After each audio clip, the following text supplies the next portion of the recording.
Okay, why don't we get the show on the road here? I am just delighted to have our next speaker. I'll let her introduce herself and give her a little bit of her background. This is a subject that is dear to my heart and was one of the primary topics that I wanted to cover for this particular event. The amount of innovation and the amount of money that's going into these edge device deep learning is very high at this time. There's a lot of interest. There's new companies coming out with new classes of hardware. There's new software algorithms to take deep learning, machine learning, and bringing it out to the edge for a number of different reasons. Some of them business reasons, some of them technical reasons, and a variety of things that many of you probably have read about. So with that, I would like to introduce our next speaker, Heather Ames, and go to it, Heather. Good afternoon, and thanks for inviting me to this event. It's been really great. So Dan asked me to say just a little bit about myself before I get started. My name is Heather Ames. I am the co-founder and COO of Neurala. We're a startup here in Boston. We've got about 35 employees at this point in time. I have a PhD in cognitive and neural systems, which is basically computational neuroscience out of Boston University, which is where I got a lot of my training in this. And that was actually before deep learning was even a thing that we talked about. So a lot of my background is much more focused on biologically inspired algorithms, and that's kind of the angle that we came at this when we started our company. So I'm going to start off my talk in sort of a trilogy that we sometimes like to talk about, particularly when we talk about deep learning and robotics. And basically, it's like a recipe. So what are the three key ingredients that we need to create intelligent robots? And by intelligent robots, I mean robots that are perceiving their world, making decisions in real time, and then acting upon those decisions. So we have an inexpensive body. You know, we've had a lot of discussions of that so far today. What kind of bodies can we have? Actuators, the physical body of the robot. Powerful brain. This comes in the components, the chipsets that are residing in the edge devices on these robots. And then the smart mind, which is where our company's expertise comes into play. So these are some old pictures, actually, but you know, we like to say there's the coming of the body. There's so many cool robots out there today, from toys to drones, self-driving cars, vacuum cleaners, you know, and on and on and on. Like this is a fun space, and it's an exciting space to be in. And we also have a lot of sensors, just a few listed here, but even this has been a hot topic at this meeting as well. So what kind of sensors do we have on these? What kind of information are they bringing in? What's the resolution? How quickly can we process it? All these interesting questions that are really coming into play. But where do we compute all that data that's collected from those sensors? So we have lots of these sensors working within a robot, but we really need to process that data on the edge. And by the edge, I mean in the device. And this is because if we don't process it on the edge, we're storing the data, we're transmitting data, processing it somewhere else, sending it back to the robot, and then doing something with it. That would be a horrible robot to have. It would not be productive at all. And so it would just, the communication bandwidth issue alone would be a problem. So we know that the edge is the only option that we have to create true intelligence within these robots. Luckily, compute power has been so much fun to work with. When we started our company in 2006, we started on big GPUs. So we took AMD processor at that time, and we were doing assembly language coding on it of neural networks, okay? We called up NVIDIA and we said, hey guys, we think we want to run our neural networks on your GPUs, and they hung up on us, all right? So this was before CUDA, okay? So we're really excited about where it's gone, because at this point in time, our CEO, Max, sat down with my other co-founder, Anatoly, at a coffee shop and said, look at my cell phone, which was like this clunky Windows thing with a stylus. There's going to be a GPU in this, and we're going to run our networks on this someday. And Anatoly like spit his coffee across the table. No way, not going to happen. But here we are, right? We have GPUs in our phones. We don't just have GPUs in our phones. We have the other chipsets, more exotic chipsets that are being developed all the time that offer big advantages to developing neural networks and deep learning. in mobile devices. So it's really a great time to be in this field. So we can say, hey, we've got a brain and a body. They're here, right? They're enabling technology. So where's the mind? I don't see any robots walking around here today. We do have a lot of work to do. But let's take a step back and let's look back into AI and the evolution of deep learning. Just a little history lesson. So what is AI? We took this off of Wikipedia some time ago. As machines become increasingly capable, mental facilities once thought to require intelligence are removed from the definition of AI. Therefore, AI could be considered anything we ourselves can do, but we cannot make our machines do for us yet. Think about that. It's kind of fun. So the bad news is AI is a measure of a lack of natural intelligence. The less we can make machines do, the bigger our field. The good news is that we're never going out of business because there's so much that we can do for machines to make them smarter. So back in 1943 was really the first instantiation of what we would call sort of a neural network architecture. And these networks were configured to perform arbitrary logical functions. They were initially designed for computing architectures, but lost to the von Neumann paradigm, and so kind of got pushed aside. The main points in this network still hold true today, which is that an activation is computed as a convolution or a dot product of an input vector and a weight vector, and the output is computed using some nonlinear function of activation. So there's just the basic building blocks that we still carry through today. And this original version had no learning in it at all. It's a very simple network. We then evolved to create perceptrons, so very early stage backpropagation networks. These had fully connected layers. They had distributed representations. Each new input during training would lead to a change of all weights for all nodes. And this can lead to an issue, which we'll talk about a bit, called catastrophic forgetting. This means that each new input has a potential to erase the memory of all previous inputs as it's learned. So the main solutions to overcome this problem have been to retrain with new inputs interspersed with the old inputs, so essentially retraining the entire network, and also to completely change the distributed representation we find in them. And then the learning rule we used in these often was backpropagation, which leads to two other problems of getting stuck in a local minimum or overtraining based on certain inputs to the system. And just to dive in on catastrophic forgetting, this really is a problem with distributed representations where many neurons are involved in correct classification of every object, and many weights are also important for each classification. So every new object that is learned will perturb all the weights and hence cause forgetting across the system. So that's really the big issue there. And then we go deeper, right? So this continues to develop. We continue to add more layers to the system. That early perceptrons was just 3 layers, very small, easy to compute, although not at that time. And then initially, even with these deeper networks, we would train them layer by layer. It would take forever. But with GPU computing, we can now train the whole network using multi-layer backpropagation. Some of these layers are fully connected. Some are convolutional kernels. They all use some sorts of distributed representations, but still retain the catastrophic forgetting problems of their predecessors. And we can extend this further so that we have even extended multi-layer perceptrons with feature detection layers that have convolutional kernels and classification layers that are still fully connected. So now we have layers that have functional purpose. And then we have different tricks that we can add, shortcuts, multi-pass deconvolutions for different tasks.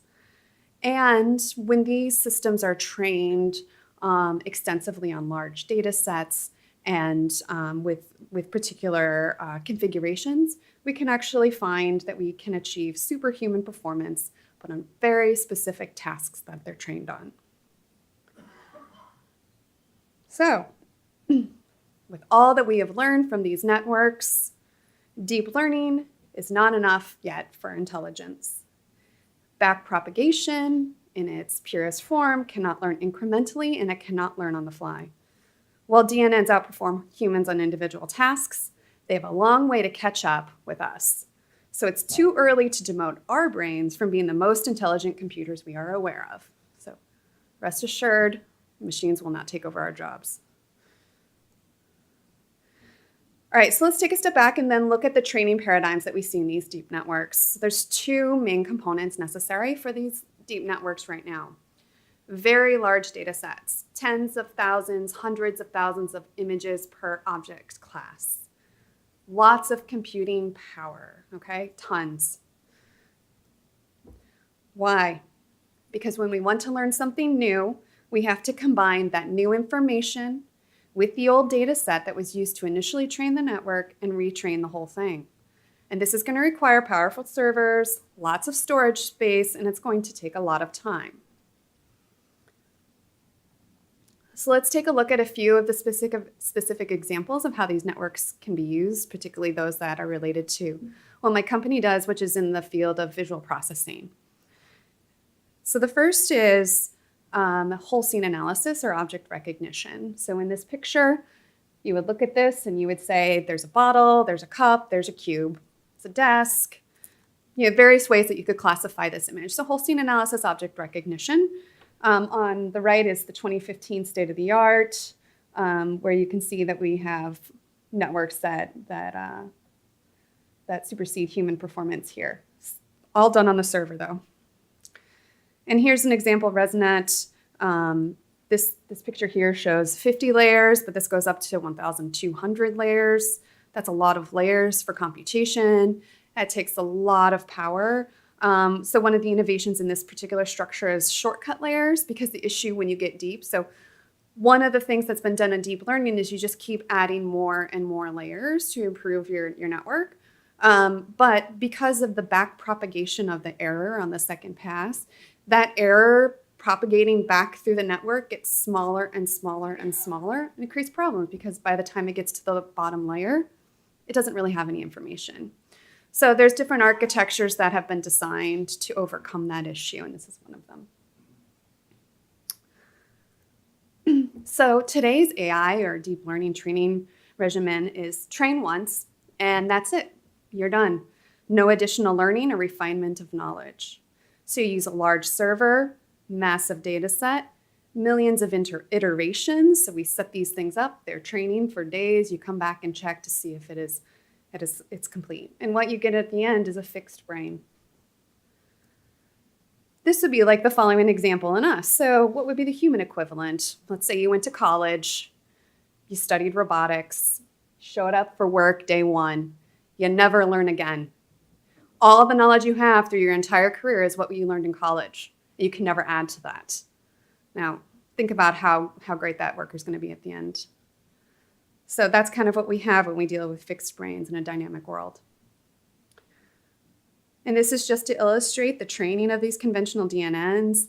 Millions of training samples, takes a long time for the performance to converge and the training to be complete. So the three fundamental issues of DNN development, particularly for edge learning, is there are massive data sets needed to make generalizations about the world. So that means massive storage is needed. That would be pretty tough to carry around in a robot. Inability to update learning without completely retraining. So your robot encounters something new as it's moving around in the environment, and it can't update itself. What do you do? And finally, because of all this training is quite extensive and computationally expensive, the training must occur at a centralized computing server or cloud. Early in one of the earliest pitch decks of Neurala, we had this great video of a robot with this giant cord hanging out of it connected to a supercomputer. It's not that bad today, but it gets the point across. So that's not really going to work. So traditional DNNs have very severe limitations for robotics. But what if we could capture the human ability to learn day after day in a robot through software? And just to reiterate a little example on this fundamental issue on these traditional deep learning systems, imagine if you trained a network to recognize produce in a grocery store and you put it on a robot whose job is to sort produce. But the guy who trained it, he hated apples, so he didn't train any apples. Well, then you put the robot in the store and all of a sudden you find all the apples are in the box of pears. And now you need to relearn that information. Instead of telling the robot, presenting him apples, this is an apple, put these in this box, like you would with a worker, you have to send it back to the factory and start over on the training. So this is really about how can we improve that efficiency and allow things to actually work in real world problems. So how can we add new data to existing DNN knowledge without forgetting the old data? How can we do this without powerful servers and cloud access and do this in real time on a robot? And we have other issues that we've encountered, and this is just a couple of examples that we think about when we work with our clients. So in the first column, clients don't want to share their data. Clients don't want us to keep their data when we're done training. They want to keep their data to themselves. But if we have to retrain an entire network using all the data that's already been trained on the network, how do we overcome these issues? Where do clients store that data? How do they do the retraining? These are big problems that people are asking. Also, if you think about in the toy space, if we were to develop a robotic toy and do training in the factory on other toys so it could recognize a ball, a jump rope, and whatever, that's easy, that's fine, we can do it. But a lot of these companies would like to have toys that recognize their owners or pets. Well, then there's a huge privacy issue because I don't think any of us want to have robotic toys in our kids' bedrooms that are connected to the cloud in order to add learning in that system. So we want it to be all done on the edge. This also ensures privacy, and that's a really important point for many clients. So what our company does is we develop something we call lifelong deep neural networks. And we put that into what we call the Neurala brain. So we want to learn like human brains do. Train once, deploy on the job, learning day after day, and the brain can get smarter at each step. So the learning evolves with the system and on the edge. Now, luckily for us, our paradigm also trains really quickly and uses less training samples. So we can have a brain, as we like to call it, ready to use within the matter of seconds rather than hours. So this is just a short video showing our system working. Here, Emily's learning a mug. She's just labeling it, and she just has a few seconds of the video frame to learn it. Then she recognizes a different mug, or she calls it cup. And then she can learn another object, car, learns it right here on the device. And now it recognizes the car.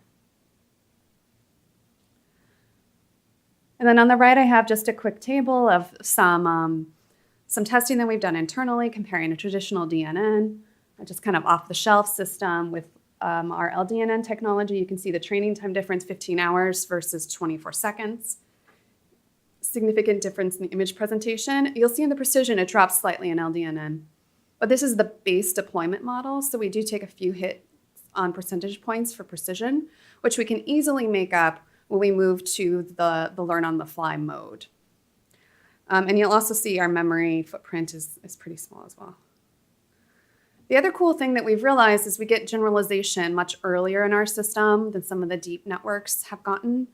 And this basically shows here that when we did a study of objects with 36 images of those objects, after about 8 image presentations of each object, we sort of reached our peak performance. So it really wasn't necessary to train any further. So that's also really nice. Then we can take this a step further. So it's really great if a robot's traveling around a room and it can see various objects it wants to go after or knows what kind of environment it's in. But maybe you need to know where those things are at if you're doing, avoidance or any of those other activities. So this shows you, again, that picture. But now we're actually putting a nice box around the various objects in the scene. There's 2 traditional approaches that are used on this. One is called a region proposal approach, where you basically do 2 passes on the system and it finds regions of interest and then hones in on the classifications. There's also a single pass approach, which is much faster, but it's more complex and a bit less accurate. And so we've been working in this space as well. And here's a few videos. This is some drone stuff. So on the left is showing a system that we trained up in a virtual environment, and then it's showing you way back in the horizon other flying objects that you don't want to run into. So tracking and following. And then on the right is a sense and intercept. So this is from the ground, and it just shows learning that object and tracking it through the sky. We've also been looking a lot lately with drones. So drone-based inspections is a really interesting area for our customers. So this is from a trade show a while back. And here the drone is looking at an antenna tower, and then it can classify the various objects on the tower. And also it can identify damage.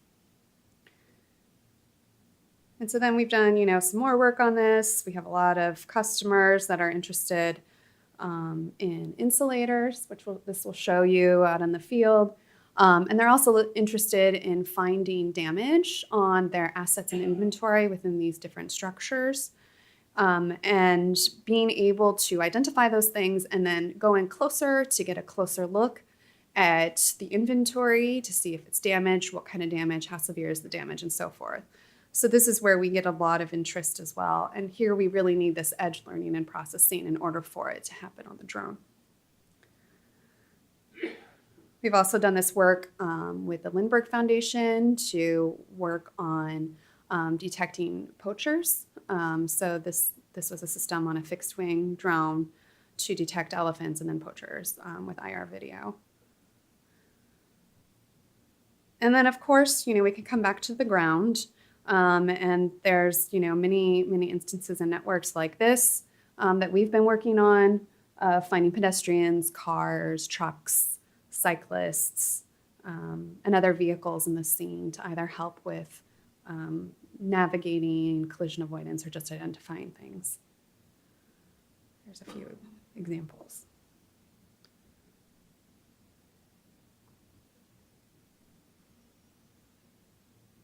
And then we'll take it one step further. So another area that we've been working a lot on is object segmentation.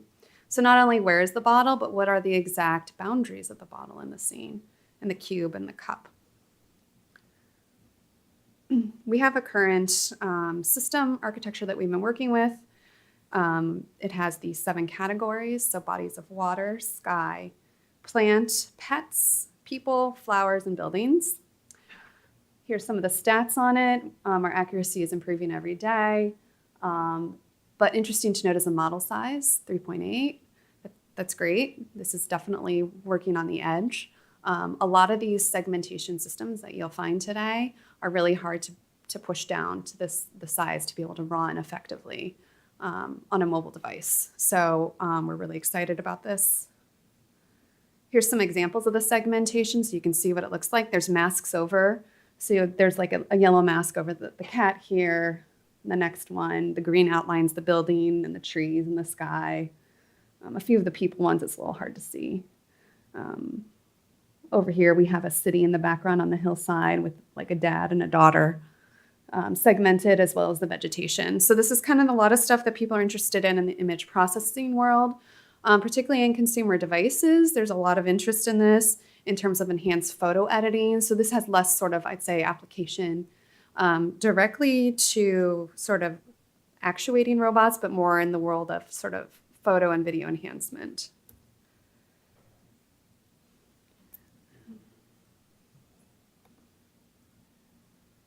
And then this video just shows some of the work that we've done in this space, in particular with mobile devices. So you can see the segmentation working on the live video.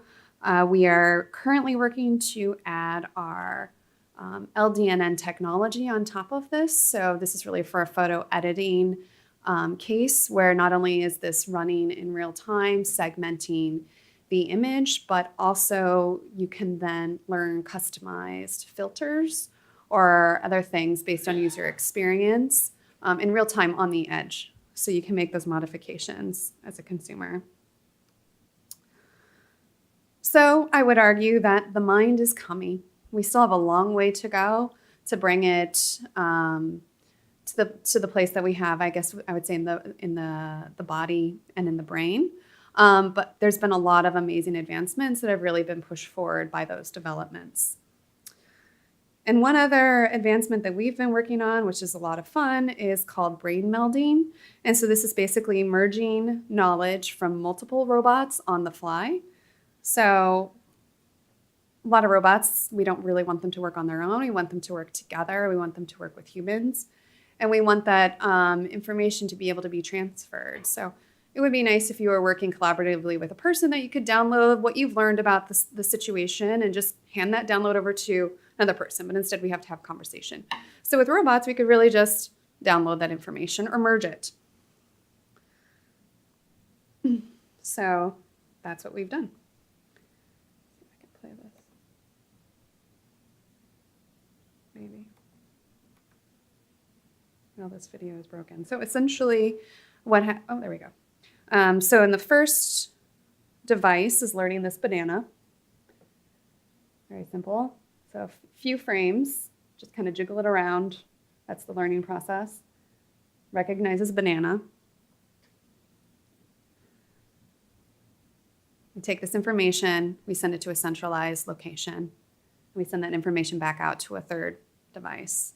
So that's the merge on device. And we take another device and we learn Emily.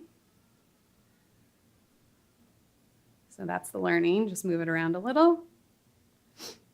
Recognize, so now we can see Emily. Send that information to a central server. Take out a third device. We're going to pull that information from the server. And now that third device can recognize the banana. And it can recognize Emily. That's the basic concept. Share that knowledge. All done on the edge. And we have one collaboration that specifically looks at this with Motorola Solutions. So Motorola is interested in the use case of finding a missing child in real time. So you may be in a situation where it's very crowded, urban area, and a mother may lose track of her child, such as this one right here. This is a very fluid and real-time situation where she may come up to a police officer with a photo of her child or a short description.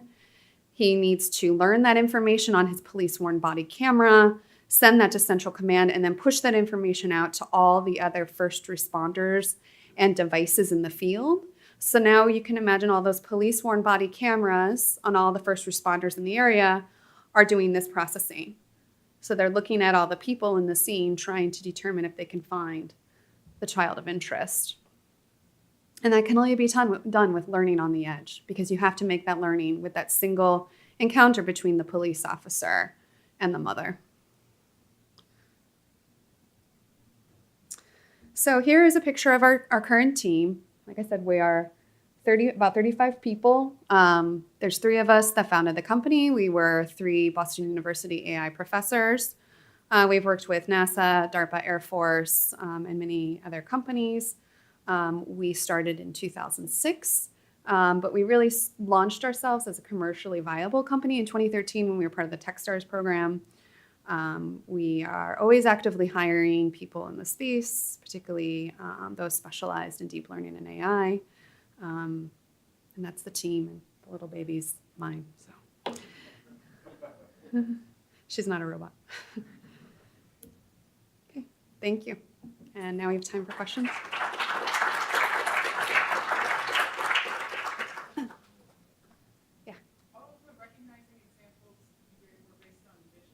Yeah.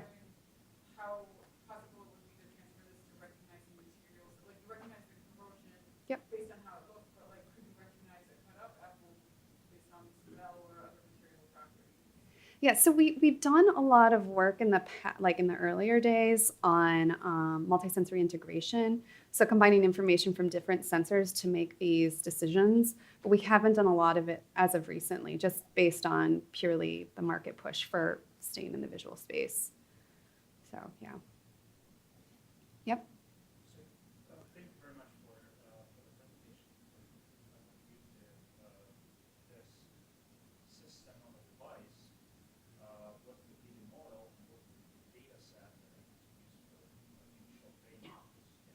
So the LDNN?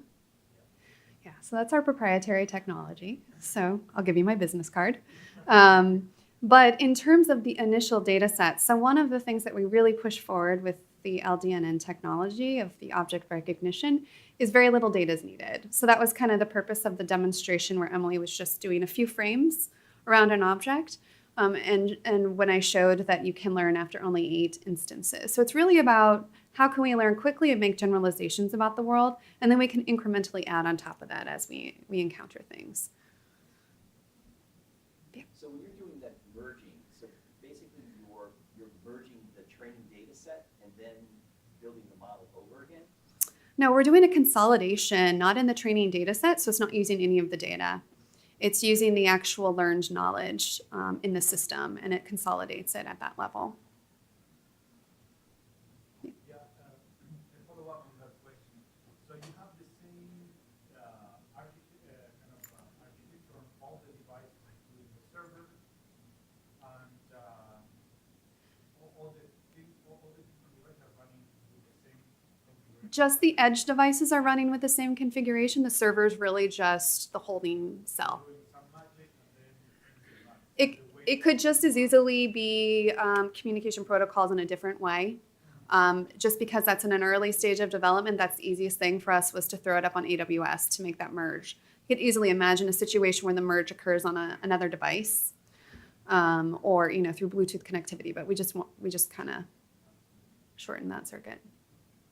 Yep. What happens if you put a specialized preprocessor on the system so that the data occurs not as if it were like a cell phone, but it's already done image detection, you fed in infrared, there are lots of other forms of information. Yeah, so part of the foundation of the LDNN technology does reside in a lot of the feature extraction that benefits that you get from DNN technology. So if you were to feed it something that was already pre-processed, it might not make much of a difference. We haven't tried it. I like to say that one of the advantages that deep learning has brought to the field is it completely destroyed my PhD dissertation, which I spent 90% of it on feature extraction, and then feeding that into networks.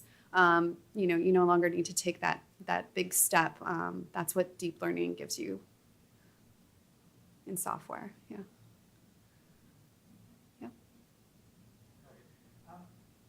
How would one work with you? You provide a DLL that we bring into our software and we make calls, Sure. our features. So we have different levels of engagement right now, depending on use cases. We're actively working right now to make an online portal for you to do this sort of learning in real time, just online. We've engaged with a major cell phone manufacturer in which we just give them libraries with some very thin software layers around it. That's how they wanted to integrate it. We're working with a drone company. They have a copy of our SDK. We've worked with another company where we built them an application. So we're still very early stage and we're working on our business model. So there's many ways that we work to engage with people. Yep. You mentioned that the network can actively update when deployed. Does that require an active user feedback? Yes, it does. And is there a concern that there could be misinformation because of it? Absolutely. Yeah. So particularly when you think about the brain melding case, and again, that's very early work for us, you would want to imagine a situation where you have an administrative portal, a workflow manager, because the information is going to be as good as the person who taught it that information. So you want to make sure you don't dilute the message. Sure. Question about feature extraction. Let's assume I'm not interested in pictures, but I'm interested in patient records. Uh-huh. And no two physicians will even describe the same drug function. Yeah. So there's no picture, there's no consistent data set, but there is actually a consistent body of knowledge behind. So the physician can recognize it. How do you deal with that? Yeah, so that's in the text realm, which we haven't been working in. But that really starts with the labeling of the data. So if I think of the analogy in the image world, When I showed you the information on the segmenting of the image, in order to teach systems how to do that, you have to go in and manually hand label the entire training set and be very specific about what it is.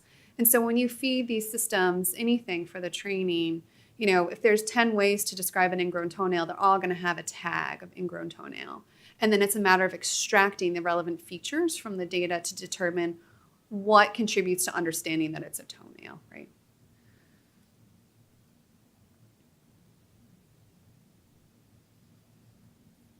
Be extended beyond,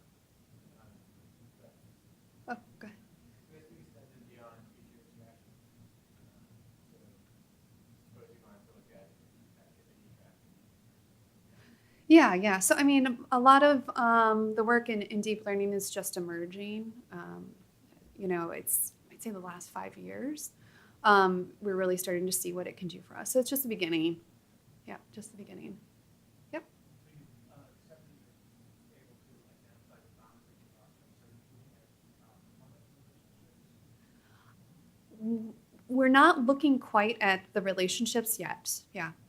We do have a project underway, though, that will be digging into sort of 3D reconstruction, configurations of different components in a 3D space. So then we would get the relationships out of that. I'm sorry, something I wasn't certain about, going back to how this actually, so is this a pre-trained model?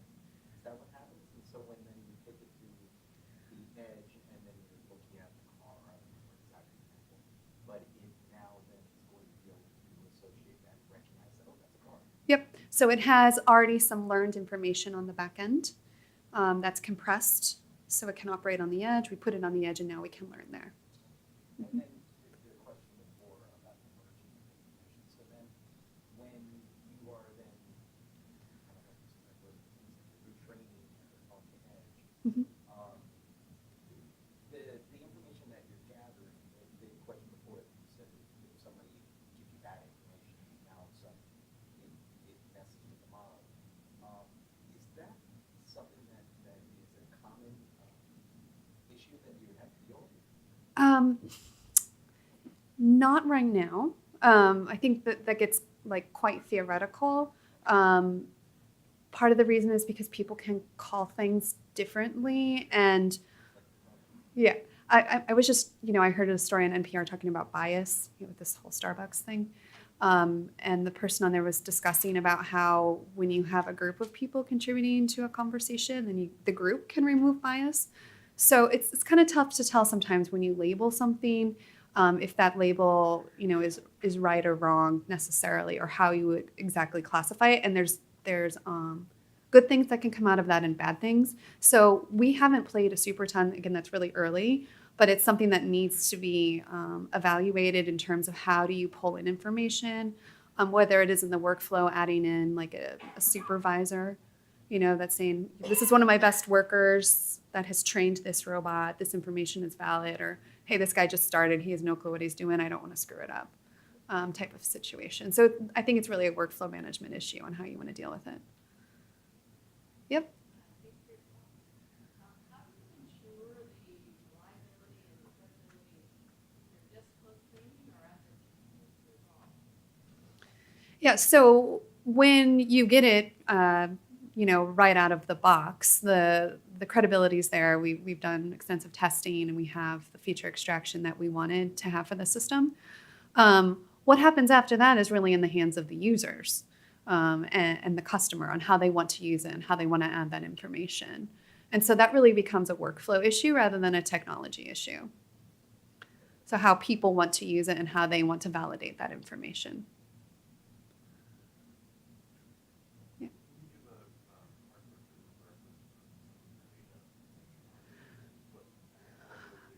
I don't know what that one, the segmentation one is done on, let's see.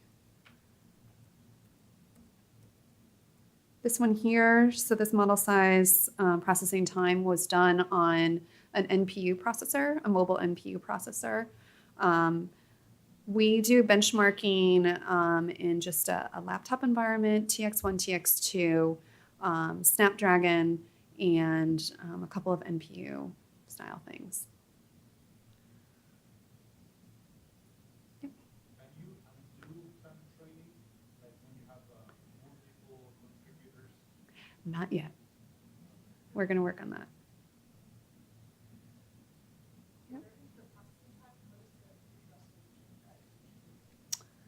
For this one, we were at 352 by 352.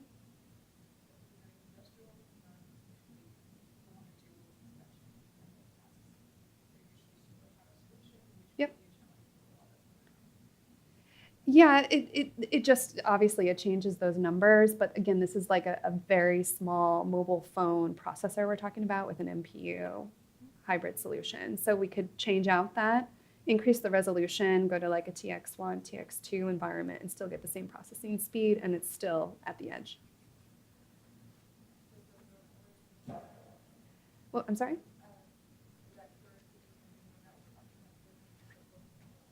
Yeah. Yes. Yes. We get a lot of high-res images. Yeah. This particular use case is just optimized for the mobile phone case. Yep. We did a little work with acoustic data, not a ton. Yeah, I don't have any great conclusions from it. Yep. Same question, point cloud data. I'm sorry? Point cloud data for each. We're currently working on a project right now. Mm-hmm. Yep. Who else is working in this space and what are you guys Lots of people are working here. So the big thing that we're doing is edge processing, learning at the edge. Most people are really struggling with getting networks small enough to process at the edge in a speed that does anything reliably, and then being able to learn at the edge as well. So other people, I mean, you have obviously like TensorFlow is out there. You have a lot of open source frameworks that are out there. There's a variety of startup companies popping up every day working on it. All the big companies are working on it. Everybody has an internal team working on it. It's fun. Yeah? You mentioned TensorFlow. Yeah. TensorFlow, you can kind of create your own architecture and Yep. create your own network. Do you have some flexibility? Or you With have a hardcore? within the SDK framework, we do have flexibility that we can offer people. We also support TensorFlow models, so if there's things that you like from there, we can work with it.